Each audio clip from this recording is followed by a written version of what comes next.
Welcome to our channel.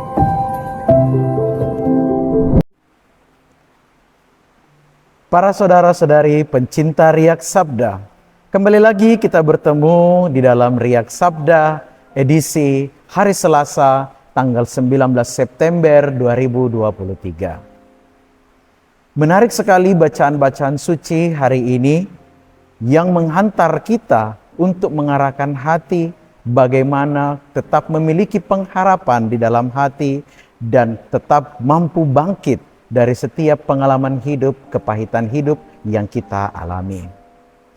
Para saudara-saudari yang terkasih, tentunya kita mengenal sosok Andrea Bocelli, seorang penyanyi internasional yang terkenal dan penuh dengan karya-karya.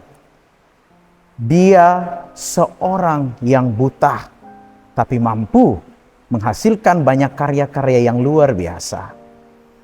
Di negara kita, Indonesia juga, baru-baru saja kita mendengarkan bagaimana seorang gadis, Putri Aryani, mampu menembus grand final American Got Talent meskipun dengan keterbatasan yang serupa, yaitu tidak dapat melihat seperti manusia pada umumnya. Tetapi semua keterbatasan itu mampu mereka lewati dan mereka mampu mencapai apa yang mereka harapkan. Perjuangan dan kerja keras memampukan mereka untuk keluar dari tapal batas kemampuan ragawi mereka sehingga bisa mengaktualisasikan diri, menggapai cita-cita mereka dan menjadi inspirasi untuk orang lain. Para saudara-saudari yang terkasih, di dalam bacaan pertama hari ini dikisahkan bagaimana kita diperlihatkan kualitas hidup seorang diakon di dalam melayani gereja. Mereka dituntut memiliki kualitas hidup serta kesalehan yang benar supaya menjadi contoh, menjadi teladan bagi umat yang dilayani. Kualitas hidup seperti ini pula yang dikehendaki Tuhan untuk kita lakukan di dalam hidup kita, baik di dalam karya kita di tengah masyarakat maupun karya pelayanan kita di dalam gereja.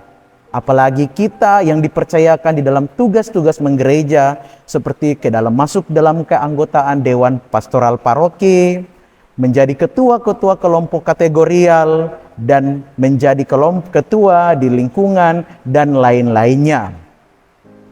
Kita diminta untuk memiliki kualitas hidup yang seperti yang dikehendaki di dalam menjadi seorang diakon yang melayani gereja pada mula-mula.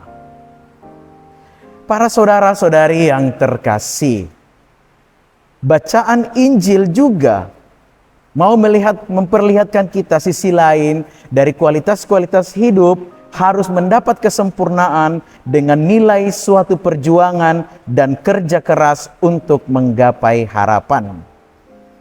Di dalam bacaan Injil dikisahkan seorang janda yang kehilangan putra tunggalnya, putra satu-satunya. Seorang janda pada zaman Yesus merupakan golongan yang tidak diperhitungkan di dalam masyarakat.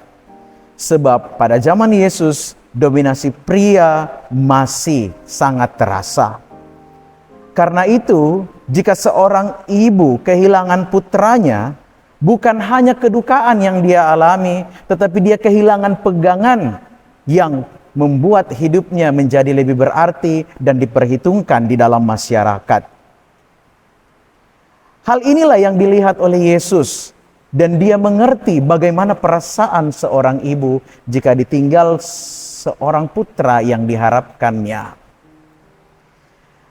Para saudara-saudari yang terkasih, ketika kita berada pada titik terendah dalam hidup kita, disitulah tangan Tuhan bekerja untuk kita, asalkan kita tidak berhenti berjuang dan selalu memiliki pengharapan yang besar.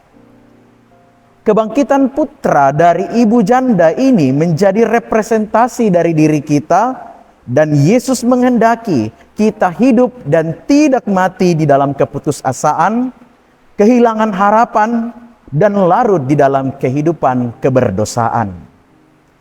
Tuhan dengan belas kasih-Nya akan membantu kita untuk bangkit secara rohani, agar kita hidup dalam kepenuhan roh-Nya, sehingga kita dapat membawa sukacita bagi mereka yang membutuhkan uluran kasih serta cinta dalam pelayanan kita, baik itu di tengah masyarakat maupun di dalam pelayanan gereja. Janda yang ditinggal putranya menemukan arti hidup setelah kebangkitan putranya. Kita pun diharapkan demikian.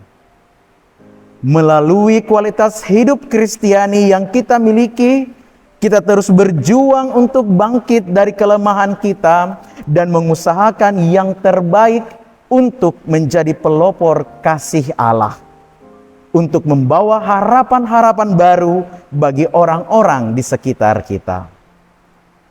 Kita menjadi influencer kasih Allah bagi dunia, sehingga makin banyak orang yang takkan hilang harapan karena cinta dan kasih Tuhan yang kita pancarkan melalui pelayanan-pelayanan yang kita bawa di tengah-tengah umat. Semoga Tuhan memampukan kita menjadi influencer kasih-Nya bagi kita sendiri, keluarga, dan semua orang yang kita layani. Tuhan memberkati kita sekalian.